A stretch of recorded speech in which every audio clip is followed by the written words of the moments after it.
Okay guys, let's go ahead. Start the warm-up. Put me on pause. Go ahead and do it. And then resume and see how you did with it. Okay, go ahead and put me on pause. Which expression is equivalent to 3 to the third times 3 to the fourth? Notice they're actually just testing you on the property of when you multiply same bases with exponents. If you look at the answers, that's what's happening here. Bases are the same, and the rule is when you multiply with the same bases, you add your exponents. So 3 plus 4 would be 3 to the 7th. Okay, so be careful. You don't, the bases, nothing happens to the actual bases. That's where they're trying to trick you here and here. And this one, they're testing you on the power rule. They're thinking you may make the mistake to multiply them. Multiplying would be 3 to the third raised to the fourth. That's the power rule, which only works on monomials, but you multiply with that rule. Okay, so the answer is choice 4. All right, 8-6, factoring. Ax squared plus bx plus c. What's going to be different about this part of factoring as we progressively get harder in each lesson? The leading coefficient is going to be most likely greater than 1 as we get to harder problems. It's going to take a lot more patience. And we're going to start off with guessing and checking to see if we can get it. There are other methods you're going to learn on how to do it, which will take less time in the end, but more critical thinking as far as actually learning the process. Okay? Don't forget, if you can ever take out a GCF, do that first, because anytime that number can come out on the ones that are possible, you're making all the other numbers smaller, which will mean that they are easier to factor. Smaller numbers, easier to do. Let's look at this question. It says, factored form of 5x squared plus 11x plus 2. Notice that the leading coefficient is a 5, which means that anytime it's larger than 1, the rules that you guys learned at the beginning of this unit, some of them do not apply anymore because the leading coefficient had to be a 1 for those to apply. Some do, some don't. I'll walk you through it. As I look at each one of these terms, this is a trinomial. There is no GCF. There is no number that can come out of all three, and there is no x's that can come out of all three. So we're going to go ahead and factor, open up your double set of parentheses, and ask yourself, what times what is 5x squared? Well, the only factors of 5 are 1 and 5. This is where this problem is harder than what you've been doing before.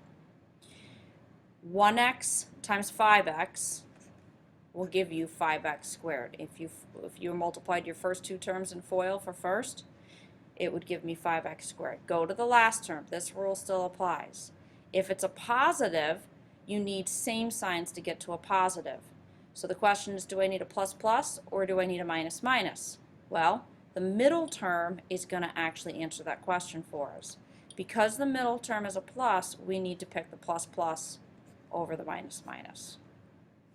Then list all the factors of 2. There's only one set, 1 times 2. So the less factors there are to choose from, the easier the problem's going to be for you.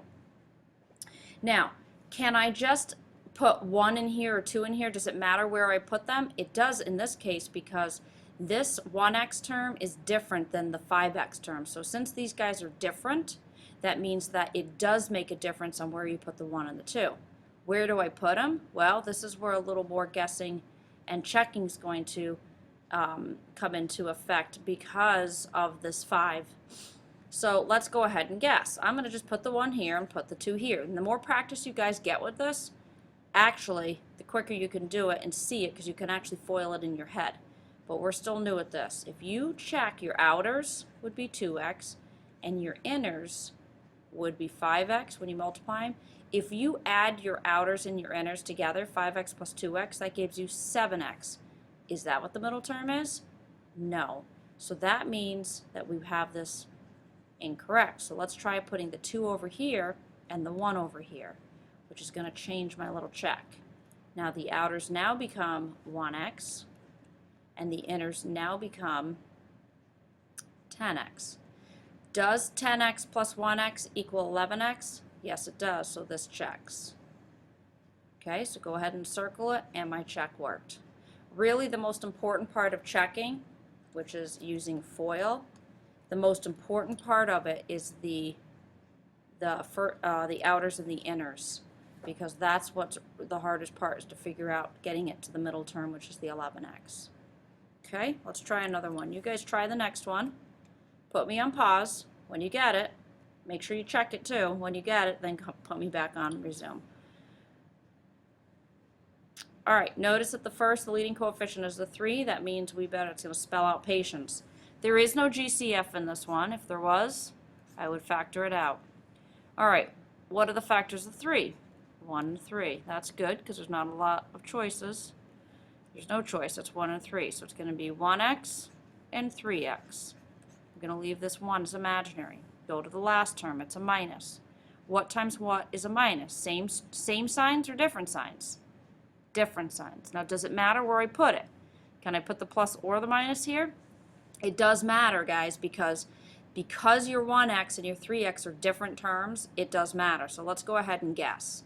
I'm going to put the plus here and the minus here. I could be wrong, which means I may have to erase it and switch. So be prepared. That's what I'm talking about with patience. Listing all the factors of 15. Uh-oh, now I have a choice. Do I use the 1 and the 15? Do I use the 3 and the 5? Well, if you remember with the rules before, we looked at which two subtracted to the middle term. We can't use that rule anymore because the leading coefficient's not a 1. So that rule is out the door. We can't use it. So we're going to have to guess. Let's go ahead and guess the 3 and the 5. I don't know. Let's put the 3 here and the 5 here. Now, very important, I've done a couple guessing here. So we've really got to check ourselves. We have negative 5x and we have 9x. Is 9x plus negative 5x equal to the middle term? Crazy enough, I was hoping I didn't guess. I tried not to think about it, but it does work. 9x minus 5x is 4x. So because it checks, that's your answer. Now, if this didn't work out to 4x, you would have to try putting the 5 here and the 3 here, or maybe switch the plus and the minus. If that still didn't work, you'd have to do the 1 and the 15 or the 15 and the 1. Okay, so sometimes it gets a little bit difficult if you keep guessing and it's not working out. You'll get to, it's going to test your patience level. All right, let's try this one. This is a little bit tricky, so go ahead and put me on pause and then hit resume when you feel like you've got it.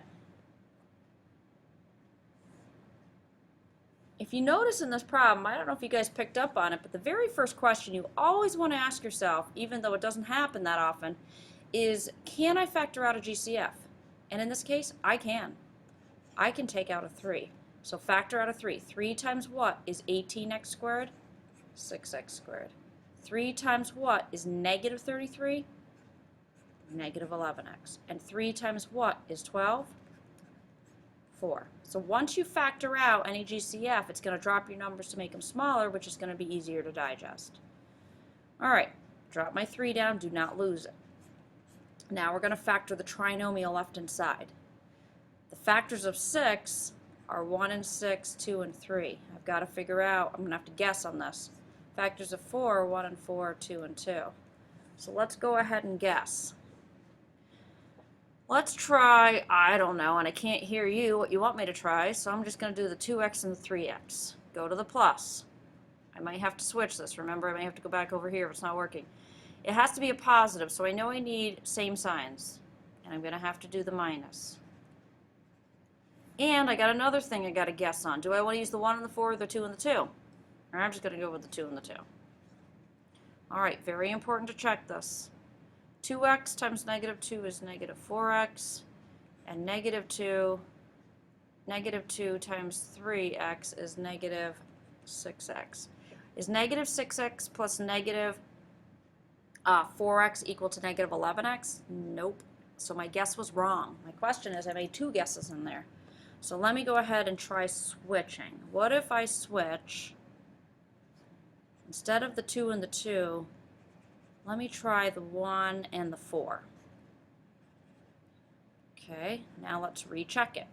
This would give me negative 8, and this would give me negative 3, right? Negative 8, negative 3. Negative 8x and negative 3x are negative 11x, so that checked. So my second guess checked. If that hadn't checked, then you may have to try the 1 and the 6 over here, or you may have to, instead of 2x here and 3x here, you may have to do 3x here and 2x here. All right, so this is not as easy as it may look. It's actually kind of difficult.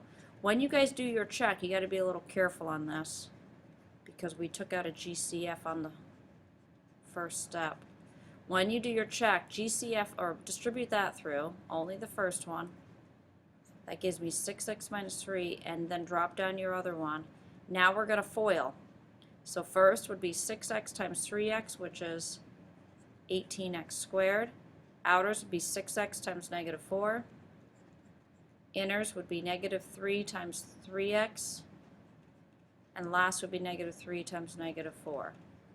Combine your like terms, which are your outers and your inners. Negative 24x minus 9x is negative 33x, plus 12 drops down. If you notice, this is the same as the original problem, so our answer, which is here, checks, which is here. Okay? Patience. You're going to need it.